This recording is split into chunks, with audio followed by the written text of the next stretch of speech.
Hi, this is Rick Catizone, and you're listening to the Movie Raid Show. It's time for the movie raid. Tonight's victim is Animator Rick Catizone. Has done many films such as The Evil Dead 2, Creepshow, the TV series, Creepshow, Creepshow 2, and as well as Night of the Living Dead. Lots and lots of other projects. Hello. Hi there. How you doing? Fantastic, man. Is there anything that we have been working on or anything that you released that we can check out right now that you'd like to promote real quick? The only thing I've been doing lately has been some stop motion shots for a film called Dark Earth. It's a film by Peter Montgomery, which has a giant creature at the end that I'm doing a few shots for, which is fun because I haven't done stop motion in a long time, but it's looking pretty cool. Beyond that, waiting to see what's around and available. Do you think that it's more risky getting stable work, like in between television and film, that a lot of artists are trying to do in between? Do you think it's more risky to go for one of the two, or do you think it's more of a chance to take on between the two? Oh man, that's hard to answer, especially because most of my career was earlier. I ran mainly an animation studio doing TV commercials, hand-drawn animation, Disney kind of style,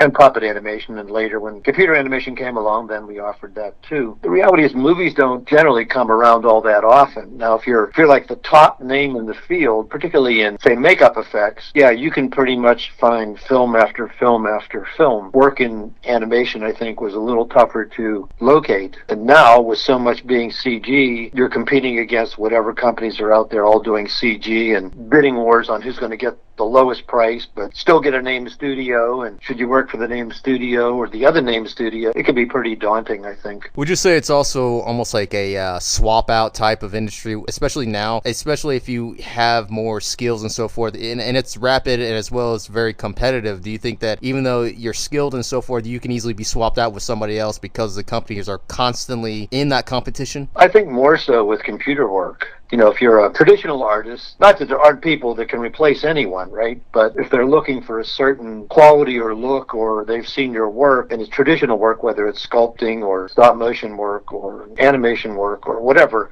illustration, that's who they generally want. Not that they won't be okay with the next guy over or the next guy down, but I think that happens more in CG, and I think that's one of the reasons that producers like CG for their stuff, is because, you know, nobody really stands up and makes a stand about, well, I think we should do this or I won't do that. It's like, well, they can call in another artist to sit in that seat and do your work, because there are a lot of talented people around. I think it's easier to replace people now in the computer world than it was maybe earlier. Your own definition between non-traditional and traditional work between artists of what they do, what's the definition for yourself that you would define that traditional and non-traditional that would work today? To most people, including myself, I think when you say traditional or traditional effects, or even in terms of, say, illustration work done for the film, like pre-production work, if somebody says it's done traditionally, you're thinking they're talking specifically about pencil on paper or paint on board, right? Not that you can't do really great work in a computer and have it look about as good, but there's a different feel generally. I think we all can tell the difference. There's a few times you can't, but we tell the difference between, you know, something that was painted traditionally and something that was painted in the computer. And I think that's true of the rest of the idea of traditional mediums. You know, somebody says, oh, they're doing the effects traditionally. Well, you're thinking, okay, so they're taking the dinosaurs and they're sculpting them and they're making the molds and casting them in rubber or silicone, and they're putting either animatronics in it, or for the full body shots they're doing stop motion. That's what I think we mean by traditional. Once you start talking about CG animation, although it's become traditional now, sort of, because it's been around so long, I don't think anybody calls that traditional. In another 100 years, if everybody's still around, maybe that'll be called traditional, because it'll be something else, quote unquote, new that somebody's come up with. To me, traditional means real world material, real world sculptures, real world puppets on the set, real world stop motion puppets in your hand on a set or green screened or however, but it's a physical puppet that exists that you're manipulating. Most artists, that would be their definition. Now, when an artist presents their work, regardless if it has anything to do with, like, let's say commercial or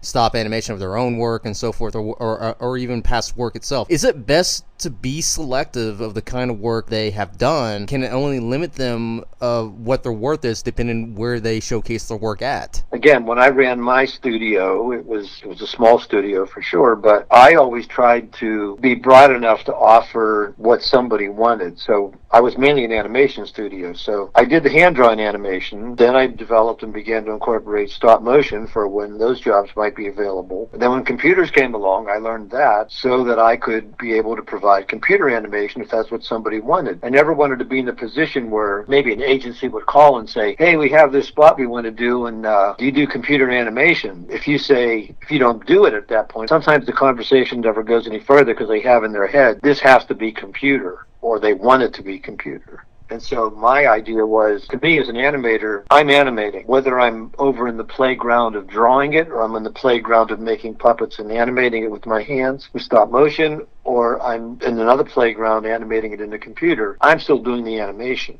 and the performance. And each one is different, and I like all three. And it maybe makes me a bit odd because there aren't too many of us that maybe have even done all three or like all three. Some people have done two, some people have only done one. But my goal was always to keep busy, right? Because you got to pay rent, you got to feed your family, and you're hunting down work. And, movies would come along, and they were great and fun to work on and stuff, and some were a little bit longer projects, some were reasonably short. For somebody, should they just put one kind of thing on their reel? I think you should have maybe specific reels. I mean, if you're going to somebody who's doing a monster movie, that's not the time to send them your reel of cute little kid characters, right? But there's nothing wrong with having a separate reel of that if you can do that. Or sometimes somebody doesn't even know exactly what they want, and they want to do a commercial or something, but they have only a rough idea. And it's like, well, what can you do? So you send them a general reel which shows maybe all three mediums so they can make a choice. But on a movie, usually whoever's running the production comes up with how they decided they're going to do it. It's either all going to be computer, or I'm hoping it swings back to where a few people are bold enough to say, I really like the physical feel and look of real light on a real puppet, whether it's cable controlled or stop motion or hand puppeteered in a shot. I like that look. It feels more real to me, and start reincorporating that. When an artist is actually developing their skills, do you feel that they should be a little bit more cautious, especially when they are going to be working with independent companies or small companies? Or do you think, it's really best to really just be more freelance? That way they have that variety to work with as well as for themselves. There's two approaches, okay? So one is, I want to do X, whatever X is. And so I'm going to spend all of my time and only do that. And I'm going to try and get really good at it. And that's all I'm going to put on my reel because that's all I can do. Okay, that's one theory. And if you're excellent at it and top in your field, or become close to the top, or somebody brings you along and you become the top person or top assistant that somebody wants, that's awesome. At the same time, even when I was teaching, I used to tell my students, they would gripe, why do we have to do this? Or why are we learning that? I want to become this. It's like, the more skills you have, the longer you can probably find employment. Say you're working, maybe you get hired at a game company, and maybe all you can do is animation. You do really great animation. If they have some cutbacks, or maybe go between projects,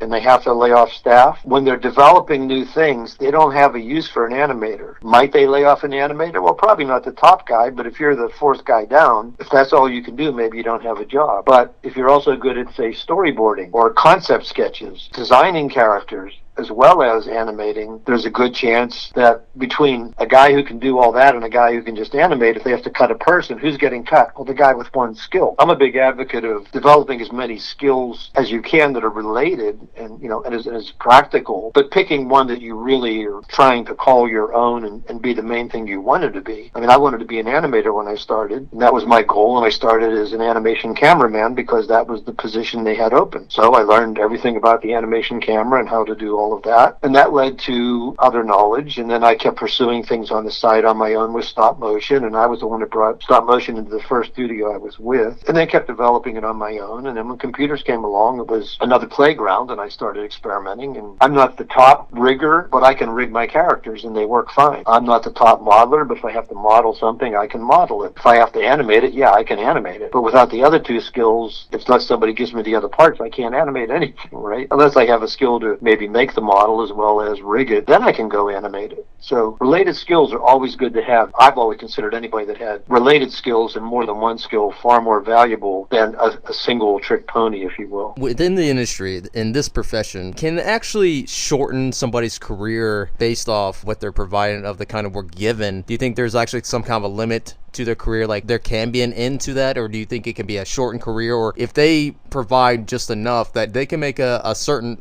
amount of that career and still live up to a satisfactory of their own? They have to stay in constant. Well, I mean, anybody's career could have an endpoint. I'm not sure if mine has an endpoint. I hope not. I'm older, but I still can do work and enjoy the work and kind of thrive on doing work. So I kind of switched a little bit when I retired from teaching, and it gave me some extra time. I thought, well, I always wanted to do, resin kits and do the sculptures and create resin kits. So I've done a few now, and I'm learning slowly, and I'm hoping to have 3 for this year. It should be pretty cool. I mean, in terms of being like in animation and somebody's career come to an end? Well, I mean, your career can always come to an end. You can be stuck in one thing and somebody doesn't want that one thing anymore. Or you may have a limited skill set, like maybe you can only do very literal animation, but maybe not very broad animation. It might be called for in, say, something like a Pixar or Wilder kind of thing. It could be that you don't keep up with things and you just kind of stay stuck and then people aren't calling you anymore. It can be a lot of different things can end your career, I suppose. I think some of my careers could partially end it because people think, oh, is he still working?